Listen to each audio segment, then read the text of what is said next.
오늘 이제 우리 하나님의 말씀 이사야 강의 5번째 예수를 담아서 예수를 담자라는 제목으로 오늘 귀한 말씀 증거하기 원합니다.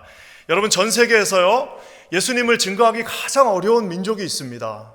예수님을 증거하는데 가장 장벽이 많은 하나의 어떤 민족이 있습니다. 그것은 이슬람도 아니고요, 그것은 어떤 불교 신자들도 아닙니다. 사실 아이러니하게도 예수님을 증거하기 가장 어려운 분들은 누구냐면 바로 우리 옆에 살고 계신 유대인 분들이십니다. 그래서 여러분, 지금도 이스라엘에 가면요 유대인 믿는 사람들 불과 2000년대 초반 90년대 말만 해도 서로 다 알았어요. 왜 다 아느냐? 사람이 많지 않습니다. 그래서 본인들을 메시아닉 주라고 하면서 그 몇 안 되는 그 교회 공동체들이 이스라엘에 있었습니다. 지금도 물론 있고요. 우리 이 기독교가 이 이스라엘에서 예수님이 유대인이잖아요. 모든 12명의 제자들이 다 유대인이었습니다. 그럼에도 불구하고 이 예수님을 믿는 이 기독교가 이스라엘에서 이렇게 뭐라고 할까요? 증거가 잘 되지 않는 이유가 있습니다. 그것은 역사적으로 우리가 봐야 되는데요. 먼저는 중세시대 때 십자군이라고 하는 원정이 있었습니다. 말 그대로 우리는 그 십자군이라는 거를 이제 십자군이니까 좋다라고 생각할 수도 있겠지만 그 원래 본 뜻을 잊어버리고 물질의 탐욕에 눈이 먼 많은 사람들이 가서 그 예루살렘에 살고 있던 사람들을 굉장히 많이 힘들게 했습니다. 그래서 지금도요 우리 이제 잘 아는 대학생 선교 단체를 CCC라고 합니다. 캠퍼스 크루세이드 포 크라이스트. 이래가지고 이 CCC라는 이름이요 이스라엘에서는 그 이름을 쓸 수 없습니다. 왜? 거기에 크루세이드라는 말이 나오기 때문에 그 이름을 바꿔서 사용합니다. 그만큼 이 크루세이드, 크라이스트, 크리스찬이티라는 그 말 자체에 대한 굉장히 강한 거부 반응이 있습니다. 그 모든 거부 반응들이 이제는 안티세미티즘, 반유대주의로 역사 속에서 점점 차고 올라가더니 우리가 아는 것처럼 2차 대전 때는 정말 말로 형언할 수 없는 600만 명의 사람들을 학살하는, 말 그대로 나치 독일이 어린아이 150만 명을 포함한 그 많은 학살을 저지르면서 결국에는 유대인들의 마음속에는 극단적인 어떤 이 기독교에 대한 반감을 가지게 되었습니다. 지금도 예루살렘에 가면 이제 저희가 내년에 가게 되면 그것도 방문하게 될 겁니다. 야드바심이라고 하는 유명한 박물관이 있습니다. 말 그대로 야드, 기념하는, 그 다음에 바, 엔드, 셴, 이름. 그래서 이름을 기념하는 곳이라고 하는 그 야드바심이라고 하는 유명한 박물관이 있습니다. 제가 이스라엘에 머물 때도 참 많이 갔습니다. 왜냐하면 거기가 무료예요, 무료. 그리고 그 참 조용하게 그 헤르칠이라고 하는 그 산, 이제 한 800m 되는 산 꼭대기에 이렇게 수풀이 우거진 아름다운 곳으로 만들어 놨습니다. 실로암 연못에서 한 20분 정도밖에 거리지 않는 정말 예루살렘에서 가까운 그곳에 그 아름다운 야드바심이라고 하는 박물관이 있는데요, 그 박물관에 들어가면요 누가 가르쳐 주지도 않았는데 정말 말 한마디 할 수가 없습니다. 그 300만 명의, 공식적으로 300만 명의 그곳에서 희생당한 사람들 이름들을 어떻게 다 모아가지고 거기에다가 다 전시를 하고 그 책자에다가 집어넣어놨습니다. 심지어 자신의 목숨을 걸고 유대인들을 살려줬던 이방인들의 그 이름들도 거기다 다, 정말 가면요 그 어떤 감동이 그냥 밀려옵니다. 그러면서 또 산골짜기 한쪽에는 큰 기차 하나가 있습니다. 그 기차는 말 그대로 유대인들을 그곳에다 싣고, 이제 폴란드, 헝가리에서 유대인들을 그곳에다가 싣고 그 아우슈비츠로 향하던 그 기차 한 량을 거기다 또 전시를 해놨습니다. 가면은 그 분위기에 압도돼서 아무도 아무 말 할 수 없고 처음부터 끝까지 그곳을 둘러보면서 야, 정말 역사라는 것이 이렇구나라는 생각을 할 수밖에 없는데요, 그곳에서 유일하게 떠드는 사람이 있습니다. 제가 이제 갈 때마다 떠드는 사람이 있어요. 유일하게 떠드는 분이 계세요. 누굴 것 같아요? 한국 사람 아닙니다. 예. 누굴 것 같습니까? 거기 가면요, 우리 한국도 우리 킨자닌교회도 이거 이제 나름대로 준비를 좀 하고 있는데요, 우리 자녀들이 어느 정도 나이가 되면 고국을 한번 가야 됩니다. 그렇잖아요. 자녀들이 나이가 어느 정도 한 10대 중반쯤 되면 자기 뿌리를 한번 보고 와야 되는데요, 유대인들은 아주 철저합니다. 그래서 여기 우리가 주변에 살고 있는 많은 유대인, 미국인, 아메리칸 주들은 나이가 이제 한 10대 중반쯤 되면은 이제 우리 애들이 요 키파 하나씩 다 쓰고 이제 이 뉴욕 공항에서 이제 벤구리온 공항으로 갑니다. 가서 그 자기 나라 땅을 이렇게 다 둘러보고 옵니다. 그러면서 심지어 거기서 감동받은 친구들은 군대까지 가는 친구가 있어요. 그럼 미국 사람들 군대 안 가도 되네. 자기 나라 군대도 안 가는데 자기가 지우라는 이유만으로 거기서 군대 지원해서 가는 친구들도 있을 정도로 그만큼 애착심이 있는데요. 거기에 이제 항상 가면은 여름쯤 되면 그 청소년들이 와서 그 야드바셴을 같이 돕니다. 근데 누가 그렇게 떠드느냐? 거기에 그 야드바셴을 안내하는 그 유대인 랍비들이 이제 큰 소리로 떠들면서 열을 올리는 곳이 한 곳 있습니다. 어딜 것 같으세요? 바로 그 당시 이제 나치 저먼이죠. 나치가 히틀러가 유대인들을 학살하는 그때 거기에 같이 사인했던 많은 독일 국교회, 자유교회 말고요, 국교회 목회자들이 이름이 있습니다. 그러니까 이 랍비들이 그 앞에 서면요, 여기 보이지 이거? 이제 자기 이제 자녀들한테 얘기하는 거예요. 이게 보이지? 이 모든 교회 목사라는 사람들이 히틀러랑 동조해서 우리를 다 죽이려고 했다라고 하면서 열을 내면서 하는 그 모습들이 지금도 선명하게 제 마음 가운데 기억이 납니다. 기독교가 자신들을 탄압했다라고 믿고 있는 그들에게 요만큼의 틈도 없습니다. 도저히 예수님을 전할 수 있는 방법이 없습니다. 예수 그리스도와 그 안으로 뚫고 마나 정말 말 그대로 꿈에 나타나지 않는 한, 정말 말 그대로 몇몇 특별한 경우를 제외하고는 유대인들에게 예수님을 이 기독교의 그 역사와 함께 증거할 방법이 없습니다. 여러분, 유일하게 한 가지 그들의 마음의 그 동공을 살짝 흔들 수 있는 것이 하나 있습니다. 그것은 바로 오늘 우리가 읽은 이 이사야 53장의 말입니다. 저도 그렇고 저희 아내도 그렇고 둘 다 이스라엘에서 이제 총각 처녀였을 때 그곳에 선교사로 있었습니다. 일주일에 2번씩 노방전도 나갑니다. 이제 화요일날 오전이었나요? 목요일 저녁 바뀌었을 수도 하여튼 그렇게 나가는데요. 나가면은 정말 틈을 타고 들어갈 구멍 하나가 없습니다. 하지만 가끔씩 그곳에 진지한 유대인들, 하지만 약간 종교적 색색을 조금 덜하고 있는 진지한 유대인들이 있다면은 우리가 이렇게 부탁을 합니다. 유대인 성경, 즉 타나크라고 그러죠. 유대인 히브리어 성경 타나크를 들고 가서 당신 혹시 이사야 53장, 이거는 내 성경이 아니라 당신들 유대교에 있는 이 타나크 이사야 53장을 한번 나한테 읽어줄 수 있냐? 왜? 나는 히브리어를 잘 못하니까 당신이 한번 읽어줬으면 좋겠다라고 하면서 그 타낙 성경을 딱 줍니다. 그러면은 이 유대인들이 글쎄 하면서 쫙 읽습니다. 자기네 성경이니까 읽다 보면은 그때 한번 그 읽으면서요, 자신들의 눈의 동공이 살짝 흔들리는 그 틈 하나가 생깁니다. 그것은 바로 뭐냐면은 메시아에 대한 말 그대로 메시아닉 차트, 메시아를, 어떤 메시아가 700년 후에 이사야가 예언했던 700년 후에 어떤 모습으로 메시아가 이 땅에 오느냐에 대해서 살짝 말해주는데요, 그때 유대인들의 동공이 살짝 흔듭니다. 왜냐? 너무 자기들이 지금까지 알고 있던 그 모습이 아니고.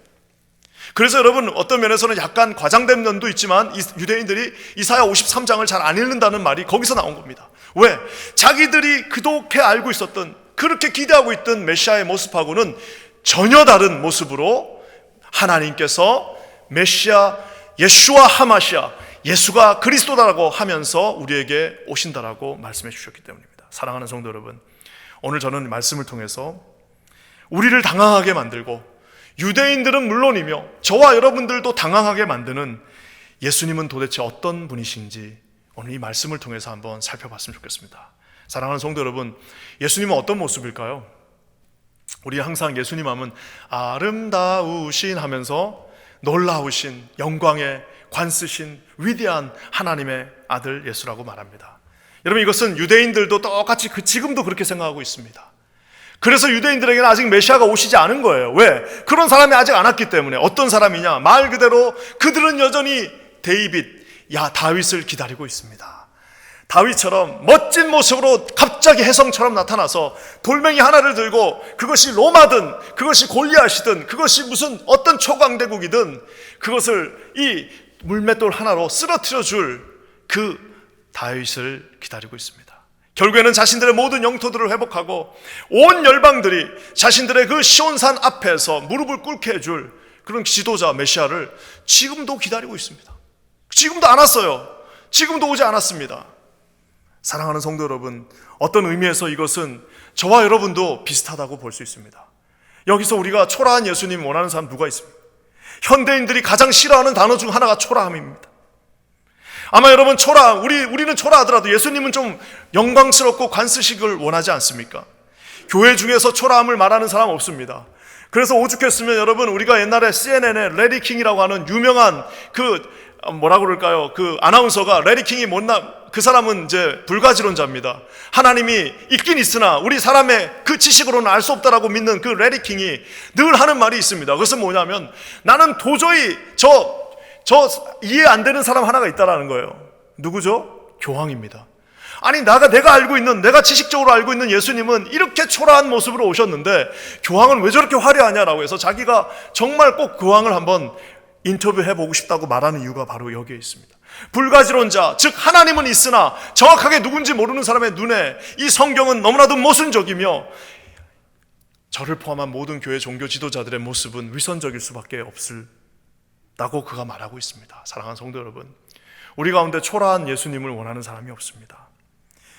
우리가 아는 것처럼 우리는 다 예수님 어떤 사람이에요 한번 묘사해 보세요 그러면은 다 누구를 생각하냐면 브래드 피트 아니면은 숀 코네리를 다 생각합니다. 이게 뭐라 그러죠 이거? 금발을 휘날리면서요. 키는 한 188. 항상 예수님 영화 보면 제자들보다 다 머리 하나는 커요, 예수님.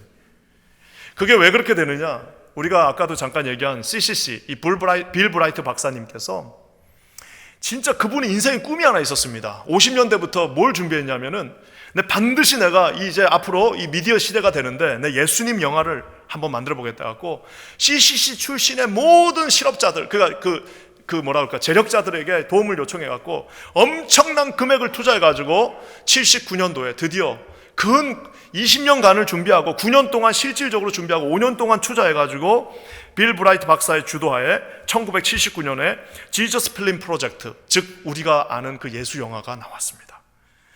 지금 현재 1100개 언어로, 제가 마지막 체크했을 때가 2007년인가 그랬는데 1100개 언어, 방언으로 다 번역이 다 돼 있습니다. 우리도 처음에 선교지 가면 전부 다 그 영화 틀어줍니다. 그러는데 여러분, 어느 정도로 이분들이 대단하게 했냐면, 만약에 가서 갈릴리에서 나사렛에서 만약에 영화를 찍잖아요. 로케이션 하면은 그 당시에 나사렛에 있던 모든 안테나들을 다 치워버렸습니다.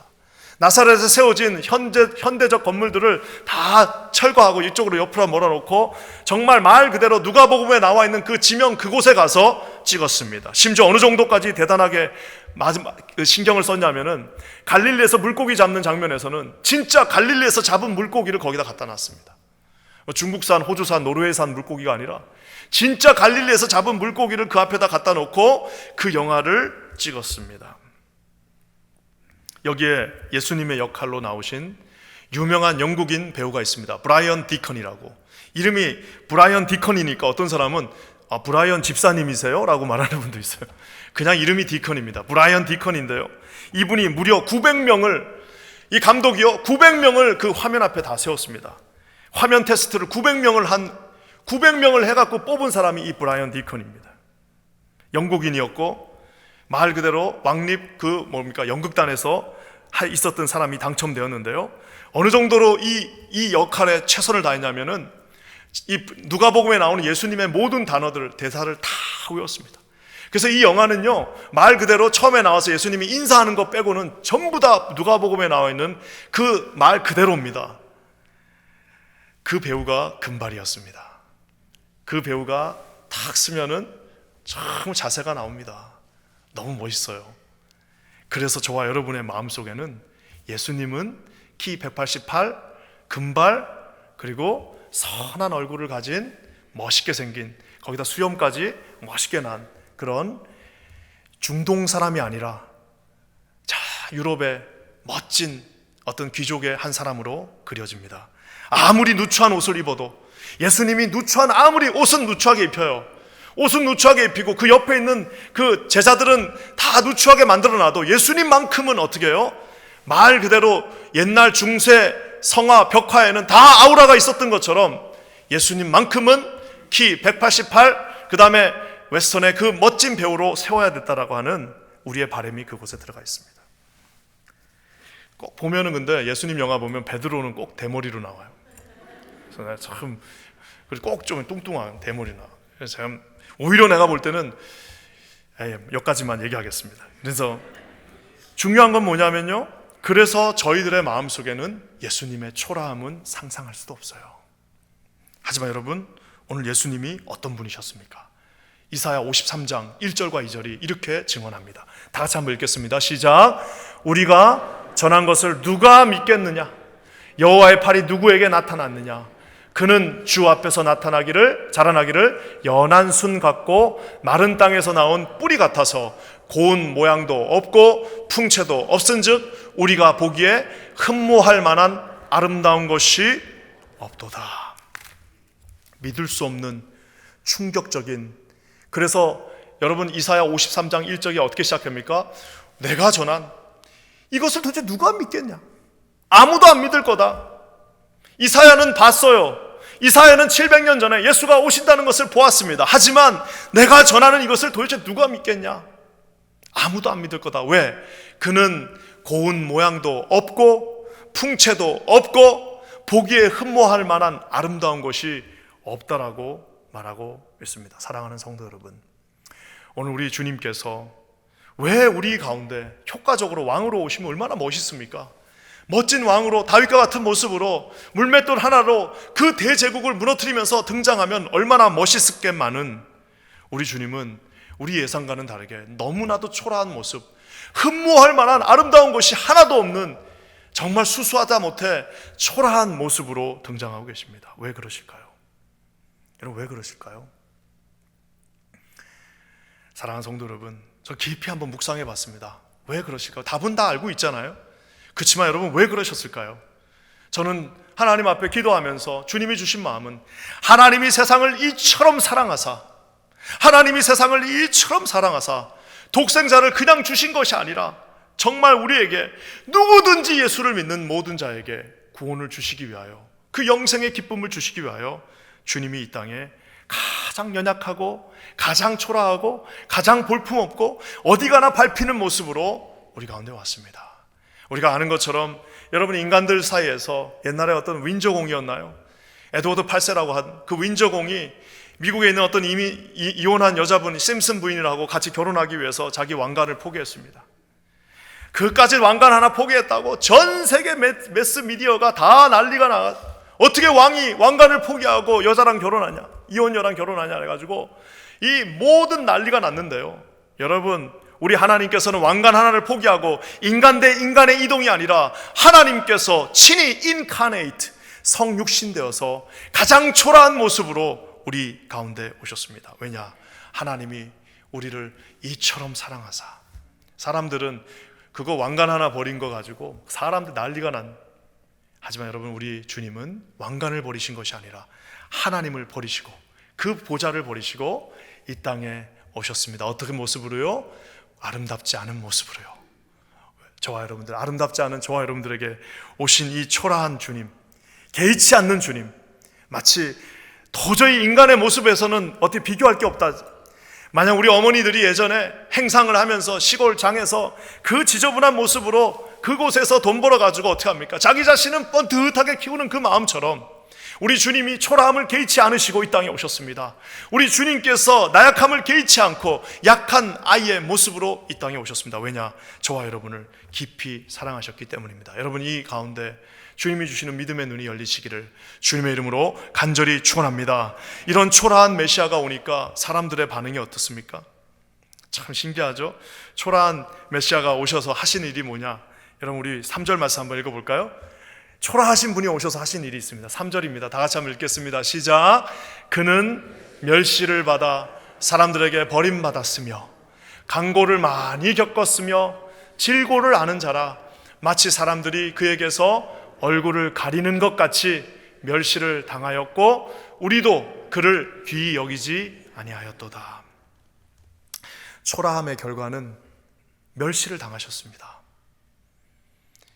여러분, 우리 하나님만큼 사람들한테 멸시당한 사람이 없습니다. 그냥 발톱의 때만큼 저기 있는 건축자의 버린 돌처럼 굴러다니는 돌이 되어 버리셨습니다. 우리 주님만큼 인생의 모든 강고라고 저기 나와 있습니다. 버림받고 강고를 많이 겪었다. 이 강고는 히브리어로 육체적인 깊은 고통과 많은 슬픔들을 말합니다. 우리 sorrow, 우리 인간의 모든 그 슬픔의 마음을 우리 주님이 아신다라고 말하고 있습니다. 질고를 아는 자다. 여러분, 저 질고라는 말은 병입니다. 병. 그래서 여러분, 어떤 성경은 심지어 세번역은 이걸 어떻게 번역했냐면은 그는 언제나 병을 앓고 있었다라고 번역을 합니다. 그래서 이게 사실은 히브리어적으로 보면은 이게 좀 말이 안 되는 겁니다. 아니, 예수님은 병이 없는 건강한 하나님의 아들이신데 그가 어떻게 병을 앓고 있다라고 번역하냐라고 말하는데요, 그만큼 예수 그리스도의 주변에는 온갖 각색 병자들이 그곳에 함께 있었습니다. 사랑하는 성도 여러분, 우리가 아는 것처럼 예수 그리스도는 그 비참한 인생의 모든 그 끝을 다 알고 우리와 함께하고 계십니다. 제가 어제 이 말씀을 준비하면서 저녁에 밤에 참 깊은 뭐라고 할까요? 좀 어려움에 봉착했습니다. 왜냐하면 우리 주님은 저런 모습으로 우리 가운데 왔는데 아무리 봐도 내 자신은 저런 모습이 아니잖아요. 그래도 성도님들이 잘해주셔서 이렇게 양복도 번드러하게 입고 있고, 그래도 집에 이렇게 그래도 잘 살게 해주셨고, 이곳에서 이렇게 있는데 난 도대체 이 말씀을 증거할 자격이 나한테 있는가라는 생각을 근본적으로 하게 되었습니다. 사랑하는 성도 여러분, 우리 예수 그리스도는 어떤 미담의 주인공은 더더욱 아니십니다. 우리 중에 전 세계에 다 공이 있는 미담이 있습니다. 아름다운 이야기 뭐죠? 임금님 스토리입니다. 임금님이 어느 날 신분을 감추시고 우리 같은 옷을 입고 이곳에 오셔갖고 이렇게 시찰하시다가 주막에 들렸는데 그 주막에서 너무 억울한 사람을 보고 그 다음날 짠 하고 이제 궁궐에 돌아가서 그거 다 해결해 주라라고 하는 그 임금님 스토리가 전 세계 모든 이야기에 다 있습니다. 심지어 이게 지금 현대로 21세기로 오면 이게 이제 드라마의 재벌 이야기입니다. 알고 봤더니 재벌 2세, 알고 봤더니 이 여자분이 재벌 2세 딸이에요. 그런 모든 이야기의 근원은 뭐예요? 내가 비록 잠깐 가서 그것을 체험하고 다시 올라와 갖고 너를 고쳐주겠다는 거예요. 내가 잠깐 가서 그 어려움을 보고 그 다음에 가서 내가 그것을 근본적으로 내 돈으로, 내 힘으로, 내 지위로, 내 명예로, 내 능력으로 고쳐주겠다라고 말합니다. 사랑하는 성도 여러분, 예수님은 이런 미담의 주인공이 아니십니다. 예수님은 임금님처럼 잠깐 시찰 나오시는 분이 아니십니다. 그곳은 예수 그리스도께서는 인간의 초라한 아이의 모습, 베이비로 태어나셨습니다. 거기서 그분은 미혼모의 아들로 태어나셨고 결국에는 소년 가장으로 33년간 인생의 모든 질고와 인생의 모든 그 괴로움들과 우리 인간의 모든 연약함들과 우리 인간의 모든 비굴함과 인간의 모든 나약함과 인간의 모든 연약함을 나는 다 질고를 아는 자다라고 주님이 말하고 계십니다. 사랑하는 성도 여러분, 우리 주님께서 병들고 아팠을 때, 내가 병들고 아팠을 때, 여러분 저는 그냥 집사님 기도하겠습니다, 집사님 제 진심을 다해서 기도하겠습니다 라고 말할 수 있지만 우리 예수님은 실제로 질고를 아신다 말씀하십니다. 내가 가난하고 지칠 때 우리는 동정할 수 있지만 예수님은 내가 그 강고를 많이 겪었다라고 말하고 계십니다. 내가 실패하고 낙심했을 때 예수 그리스도께서는 나는 너를 위하여 십자가를 지셨다라고 말씀하고 계십니다. 우리의 연약함, 우리의 부족함을 누구보다도 다 아시는 그분, 심지어 그렇기 때문에 멸시를 당하셨고 심지어 저와 여러분 우리도 그를 귀하게 여기지 아니하였다라고 말하고 있습니다. 사랑하는 성도 여러분, 이분은 우리의 모든 연약함을 아시는 분입니다. 주님 앞에, 여러분 주님 앞에 기대시는 저와 여러분 되시기를 주님의 이름으로 간절히 축원합니다. 지난주 금요일 날 기도 우리 금요 예배 때 나눈 것처럼 우리 주님 앞에 나가서 모든 우리의 허례와 허식을 다 내려놓고 하나님 앞에 간절하게 우리의 연약함을 아시는 그분 앞에 주님 나 힘듭니다, 주님 나 너무나도 비참합니다, 주님 나 너무나도 쓰러질 것 같습니다, 주님 저 병들었습니다, 나 무섭습니다, 나 정말 무섭습니다 라고 그분한테 부탁하실 수 있습니다. 왜냐? 그분은 그 모든 질고를 알고 계시기 때문입니다. 이 주님 앞에 매달리시는 저와 여러분 되시기를 주님의 이름으로 간절히 축원합니다. 여러분, 우리 주님은 초라하게 오셨습니다. 우리 주님은 너무나도 인간적인 모습으로 오셨습니다. 자, 그렇다면 주님은 우리를 어떻게 구원하셨을까요? 어떻게 우리 주님은 그럼 우리를 구원하셨습니까? 말 그대로 우리 주님은 우리를 가장 무식한 방법으로 구원하셨습니다. 5절 말씀 우리 한번 다 같이 읽겠습니다. 5절입니다. 시작. 그가 찔림은 우리의 허물 때문이요 그가 상함은 우리의 죄악 때문이라. 그가 징계를 받음으로 우리는 평화를 누리고 그가 채찍에 맞음으로 우리는 나음을 받았도다. 예수의 찔림이 우리의 허물입니다. 예수의 상함이 우리의 죄악 때문입니다. 예수의 징계로 저와 여러분이 하나님 앞에서 화목함을 받았습니다. 예수가 채찍을 맞으셔서요, 예수님의 피부에 다 채찍질이 다 상하셔서요, 저와 여러분이 나음을, 힐링을, 회복을 입었다라고 말하고 있습니다. 한마디로 말해서 우리 주님은 가장 무식한 방법, 여러분 아마 예수님이 돈이 많았다면 돈으로 해결했을 겁니다. 예수님이 왕이었으면 자기의 권력으로 해결했을 것입니다. 예수님이 지혜가 많았다면 예수님의 지혜로 해결했을 것입니다만은 우리 주님께서는 가장 무식한 방법, 가장 무식하고 가장 잔인하고 가장 완벽한 방법, 자기의 살점을 뜯으셨고 자기의 피를 흘리셨고 결국에는 여러분 모든 죄악들과 모든 우리의 연약함들을 하나님의 몸으로 때우셨습니다. 여러분 이 표현이 좀 이상한가요? 몸으로 때우셨다. 가장 무식한 몸으로 때우셨다는 이 말이 이상한가요? 사랑하는 성도 여러분, 우리 위해서 그렇게 해줄 수 있는 사람 아무도 없습니다. 주님이 저와 여러분을 위하여 이렇게 모든 죄악들을 짊으시고 청산해 주셨습니다. 사랑하는 성도 여러분, 저는 만약에 우리 주님이 이렇게 하셨다면 얼마나 대단한 겁니까? 정말 주님께서 우리에게 많은 걸 요구하셔야 되는데 우리 주님의 구원의 태도, 주님의 구원의 방법은 이 무식한 방법이셨고요, 주님이 그 무식한 방법을 행하시면서 하신 유명한 애티튜드가 있습니다.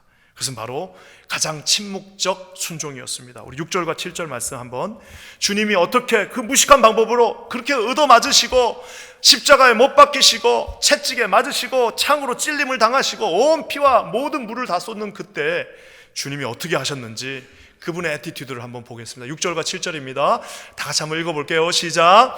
우리는 다 양 같아서 그릇 행하여 각기 제 길로 갔거늘 여호와께서는 우리 모두의 죄악을 그에게 담당시키셨도다. 그가 곤욕을 당하여 괴로울 때에도 그의 입을 열지 아니하였으며 마치 도수장으로 끌려가는 어린 양과 털 깎는 자 앞에서 잠잠한 양같이 그의 입을 열지 아니하였도다.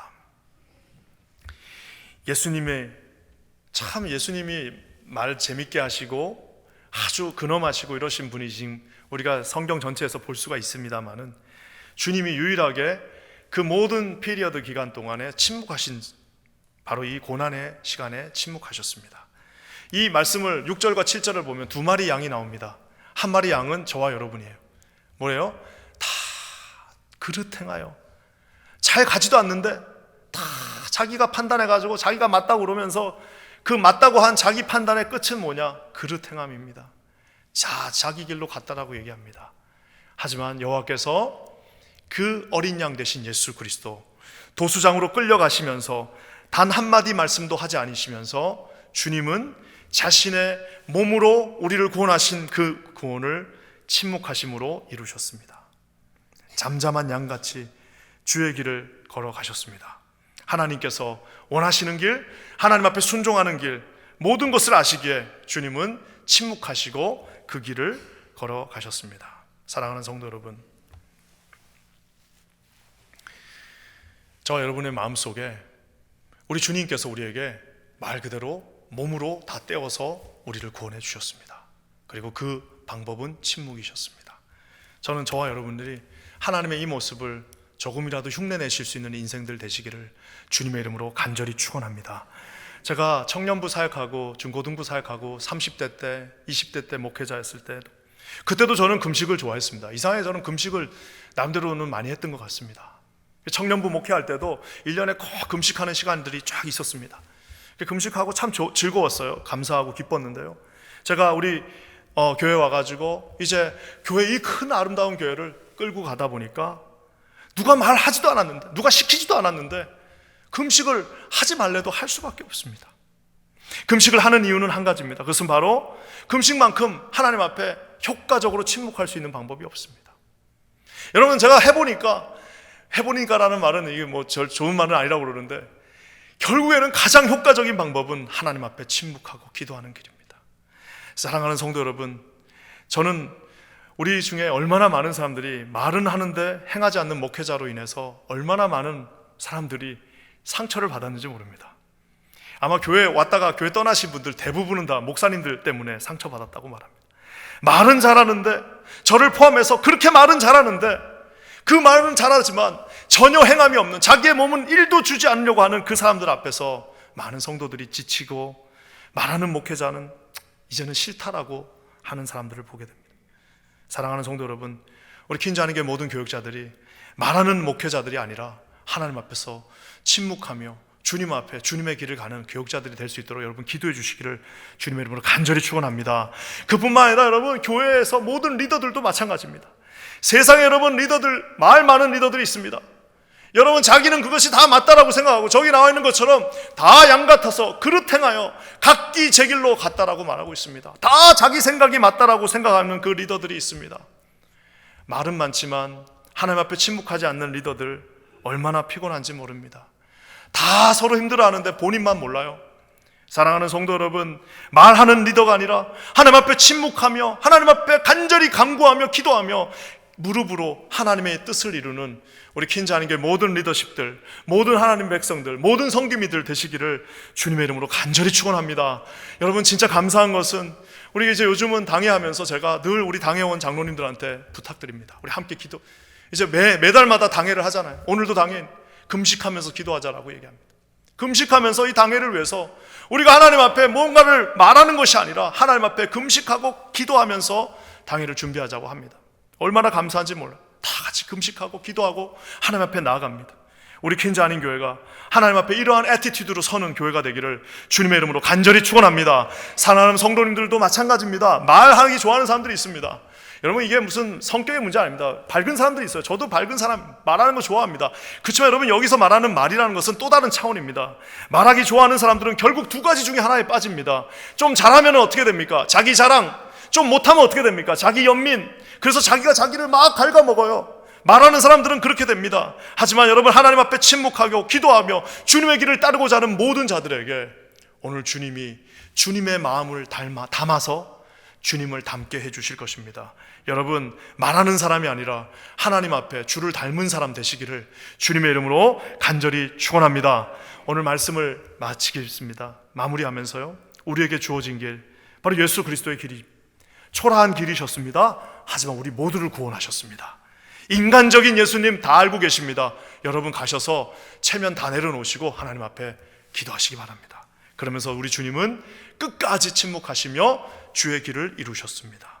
아마 이 말씀을 마치고 오늘 설교가 끝나면 여러분들 다들, 야, 우리 주님 정말 좋으시다, 야, 우리 주님 정말 멋있는 분이시네, 우리 주님 너무 좋으시다 라고 하고 이 문을 나가시면 설교의 90%만 듣게 되는 것입니다. 여러분, 그 자리에 있었고 예수 그리스도를 보았고 예수와 함께 했던 그 제자 베드로가 훗날 여러분 이렇게 마무리하면서 이사야 53장을 하나님 앞에 드립니다. 베드로전서 2장 21절입니다. 우리 한번 마지막으로 한번 다 같이 읽어볼까요? 시작. 이를 위하여 너희가 부르심을 받았으니 그리스도도 너희를 위하여 고난을 받으사 너희에게 본을 끼쳐 그 자취를 따라오게 하려 하셨느니라. 그 자취를, 그 발자국을 거기서 야, 예수님 대단하네 하고 끝나는 것이 아니라 우리의 그 발자취가 예수 그리스도를 따라가는 길이 되기를 원하셨다라고 베드로 사도가 결론을 짓고 있습니다. 사랑하는 성도 여러분, 이사야 53장은 위대한 하나님의 메시아를 보여주시는 장입니다. 그분은 우리와 함께 계십니다. 그분은 임마누엘이십니다. 그분의 길을 쫓아가시는 저와 여러분, 우리 퀸즈 한인교회가 되기를 주님의 이름으로 간절히 축원합니다. 함께 기도하겠습니다. 하나님 감사합니다. 오늘 메시아 되신 예수 그리스도를 바라봅니다. 우리 주님께서 우리에게 보여주신 그 길을 정말 부족하지만 최선을 다해 주님의 마음을 담아서 주님의 삶을 쫓아가는 거룩한 인생들 되게 하여 주시옵소서. 놀라운 일을 이루실 주님을 찬양합니다. 예수님의 이름으로 간절히 기도합니다. 아멘.